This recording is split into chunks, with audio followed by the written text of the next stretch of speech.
और उधर अति पिछड़ा समाज के नेता एवं पूर्व एमएलसी रामबली चंद्रवंशी ने अति पिछड़ा समाज की लड़ाई मजबूत करने के लिए पूरे बिहार में अति पिछड़ा के ट्रेंड सेना तैयार करने का फैसला लिया है। अति पिछड़ा आरक्षण बचाओ संघर्ष मोर्चा के कोर कमेटी द्वारा यह फैसला लिया गया है। इस मौके पर पूर्व एमएलसी रामबली चंद्रवंशी ने कहा कि पूरे बिहार में 1500 लोगों को अप्रैल में ट्रेनिंग दी जाएगी। ये ट्रेनिंग अति पिछड़ा को अपने अधिकार के लड़ाई को लड़ने में निपुण बनाएगा। आइए देखते हैं ये रिपोर्ट। बिहार में अति पिछड़ा की एक बहुत बड़ी आबादी है और अति पिछड़ा को आबादी के हिसाब से उसकी भागीदारी नहीं मिलती है और अगर भागीदारी नहीं मिलेगी तो अति पिछड़ा को बल नहीं मिलेगा। हमारे शीर्ष नेतृत्व ने अभी कहा कि हमने प्रशिक्षण शिविर लगाया है, प्रशिक्षण शिविर करने जा रहे हैं। प्रशिक्षण शिविर का एक तात्पर्य और निकलता है कि हम सेकेंड लाइन लीडर्स तैयार करने जा रहे हैं, जो लीडर्स अन्य पार्टियों में जा करके बुत बन के बैठ गए हैं, उन पार्टी का गुलाम हो गए हैं मानसिक तौर पे, उनको एक नया पैरेलल लीडर अगर हम बिहार में खड़ा कर देंगे तो मुझे लगता है कि धीरे धीरे ये जो बुत बने लीडर हैं ये भी हाशिए पे आ जाएंगे और नए प्रादुर्भाव होगा, नए लोगों की सोच उभरेगी, युवाओं को शक्ति मिलेगी, महिलाओं का सशक्तिकरण होगा और नेतृत्व में भागीदारी हमारी बड़ी पैमाने पे होगी।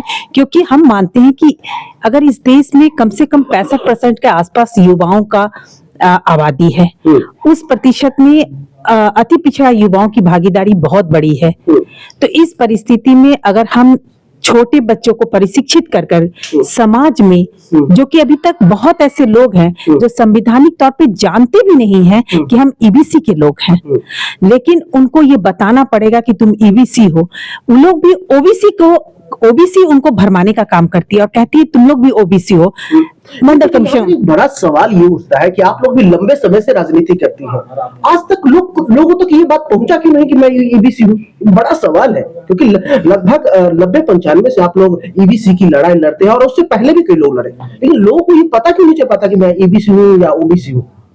आपका कहना बिल्कुल सही है और मैं ये मानती हूँ, लेकिन जब नीतीश कुमार ने 2015 में 3 दबंग जातियों को हमारे समाज में लाकर स्थापित कर दिया, तेली, तमोली और दांगी को, और जब हमारा आरक्षण मूल तौर पे कटोरी जी के वंशज को मिलता था, वो और आरक्षण उन्होंने खाना शुरू कर दिया, तब मुझे लगा कि नहीं, अब ये अवेयरनेस बहुत जरूरी है कि जन जन तक ये जाए कि हम ईबीसी है, हमारा आरक्षण है, हम उसके मुताबिक कितने ऊपर तक गए हैं। अगर ये जातियां हमारे आरक्षण में आ गई तो फिर हमारा सफाया हो जाएगा और हम वोट बैंक बन के रह जाएंगे। सवाल लास्ट आपसे है, जब पुरुष लोग अब तक इतने अवेयर नहीं है, तो आप जिसका लीड कर रही हैं, महिला के जो लीड कर रही है, महिला क्या अवेयर है? अभी बिहार में क्या स्थिति है महिला को इस चीज को लेकर? बिल्कुल है, क्योंकि अगर आप आप लोग क्या काम कर रहे हैं महिला को लेकर? बिल्कुल है, क्योंकि अगर आप लोग वोटिंग प्रतिशत को देखेंगे, आप जाके सर्वे कर ले, देख ले पिछला वोटिंग प्रतिशत,